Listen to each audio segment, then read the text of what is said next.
స్వాగతం సుస్వాగతం.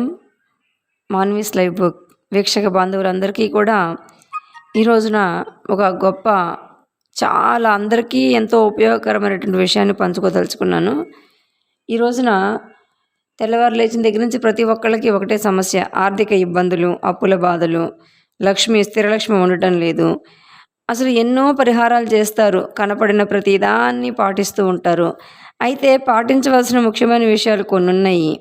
అసలు లక్ష్మీదేవి ఉండడానికి ఇష్టపడని విషయాలు ఏంటంటే, డబ్బు నిలకడగా ఉండకపోవడానికి, ధన నష్టానికి కారణమయ్యే విషయాలు ఏంటంటే, చాలామంది ఇళ్లల్లో ధాన్యాన్ని కానీ బియ్యాన్ని కానీ నిర్లక్ష్యంగా చెల్లాచెదురుగా కింద పడేయడం, అలాగే పాలపైన మూత పెట్టకుండా అలా ఉంచేయటం, ఎంగిల్ చేత్తో నెయ్యి ముట్టుకోవడం, ఆహార పదార్థాలపై మూతలు పెట్టకపోవడం, రాత్రిళ్ళు పెద్ద గొంతుకతో అరుస్తూ గొడవలు వాదనలు చేసుకోవడం, అలాగే గృహిణులు ఇంటి వస్తువుల్ని సరిగ్గా ఉంచుకోకుండా చిందరవందరగా పడేసుకోవడం, అలాగే రాత్రి పగలు ఎప్పుడూ కలహాలతోటి ఎప్పుడు తిట్టుకుంటూ కొట్టుకుంటూ ఉండేటటువంటి గృహాలు, ఇవన్నీ కనిపిస్తున్నప్పుడు లక్ష్మీదేవి ఆ ఇంట ఉండదు, ఆ ఇంటి నుండి వెళ్ళిపోతుంది.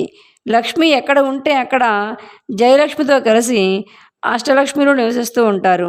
కాబట్టి మనకి లక్ష్మీ కటాక్షం కావాలనుకుంటే గనక నేను ఇంతకుముందు చెప్పిన విషయాలు ఏవైతే ఉన్నాయో వాటిని గనక శ్రద్ధగా పాటిస్తే ధనానికి లోటు అనేది ఉండదు, ధనం సమృద్ధిగా ఉంటుందన్నమాట. కాబట్టి ఈ చిన్న చిన్న పరిహారాలు ప్రతి ఒక్కళ్ళు కూడా గుర్తుపెట్టుకొని చేసుకుంటే ఇంట్లో అసలు మనకి దగ్గర డబ్బు లేదు అన్న సమస్యే ఉండదన్నమాట. మీరు ఎక్కడెక్కడికో పరిగెత్తి ఏవేవో చేయవసరం లేదు. ఈ విషయాలు గుర్తుపెట్టుకుని పాటించండి చాలు. లక్ష్మి మీ వెంటే ఉంటుంది.